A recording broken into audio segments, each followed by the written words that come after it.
Okay, it's been a long time since we've done an update on the progress of the swimming pool as we've been working on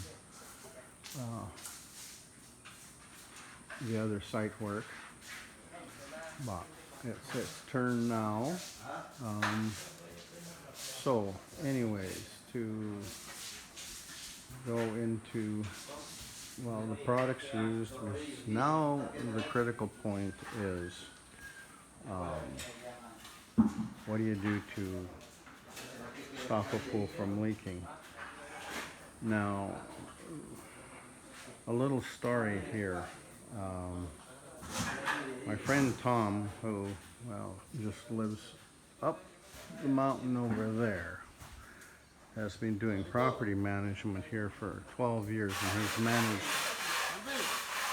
35 swimming pools. And he says, out of them, how many of them don't leak? Zero. In fact, right now he is just in the process of redoing his old swimming pool, peeling off, block swimming pool, peeling off all of the stucco and refinishing it, waterproofing it. Now that pool started leaking in his first month of operation. So that gives you an example. So when somebody starts talking about a block pool, I say, well, you're playing with fire there, to put it mildly, and then when you get into larger pools it gets even more insane. But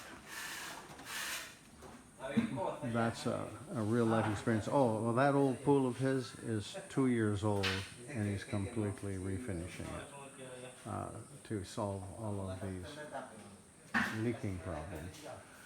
Now, yeah, leaking is a problem, but even more so for those that followed the birth of this pool. Remember, underneath this thing is a huge steel superstructure and pilings going down.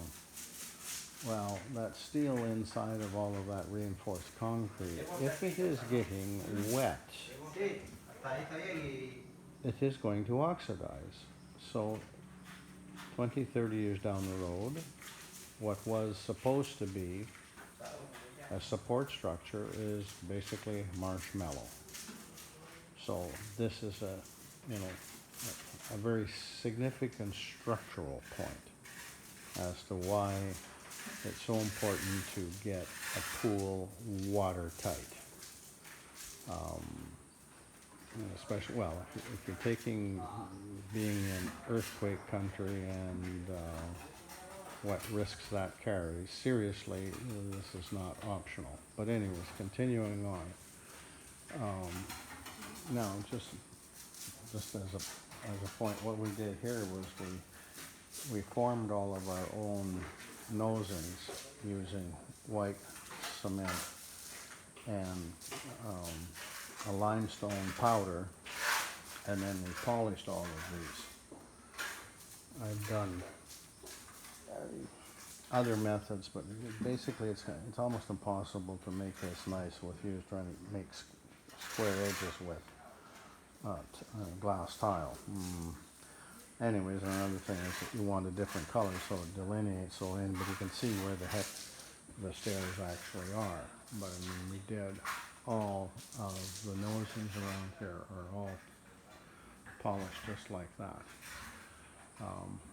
Anyways, and then a sealer applied to them. So now it's waiting for the tile to set in these recesses, and then we put a mortar in them and curve all of the corners. Now that has two reasons. A corner is one of the most prone to develop a leak. Now, going way back, you saw us putting super stop underneath there to stop leaks in the only cold joint, which is where the wall sits on the floor. So that's one protection. Now the second protection is when you take and put that mortar in there to curve that corner. That is in essence another plug in front of it. And then the third layer is going to be all of our waterproofing process. The other reasons for doing that is simply cleaning. Square corners hold crap. So right now, easy to curve them so they don't hold crap. Now, what we've done here, this is a 2 layers of an impermeable mortar has been brushed on here. This is made by Euclid, so that was done last week. So letting these dry and getting again tight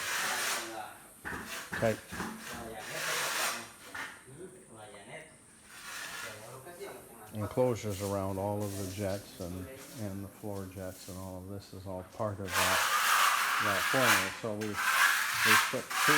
put those 2 layers of the Euclid impermeable mortar on, and now we're coming along and we're putting our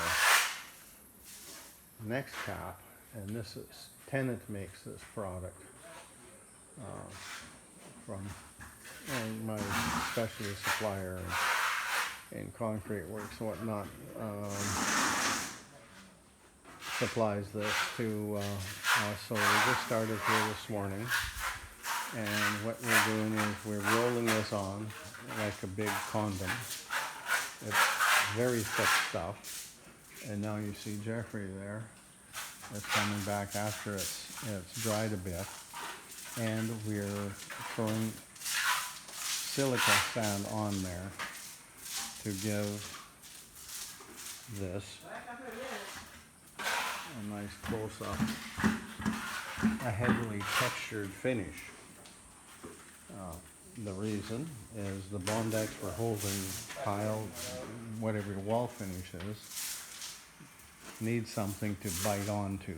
So that's, as you can see, is exactly what we're doing. Now, this is, well, you can see him rolling it on. This is a very thick, well, you can apply it with a trowel or with a roller. It is a very thick.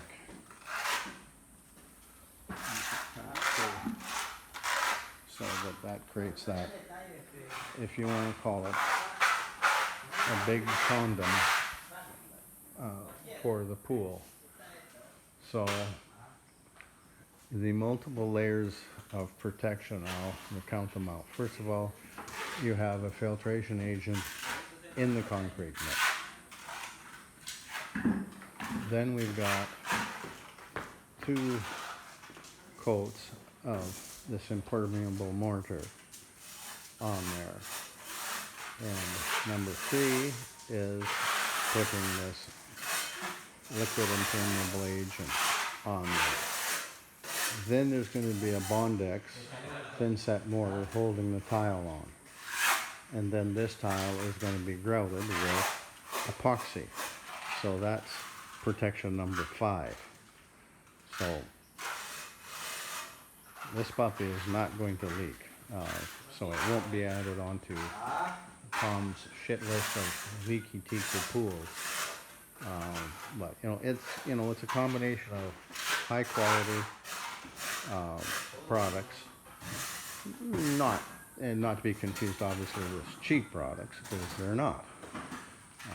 But what is really expensive is when you start smashing apart a 2-year-old pool and starting all over again.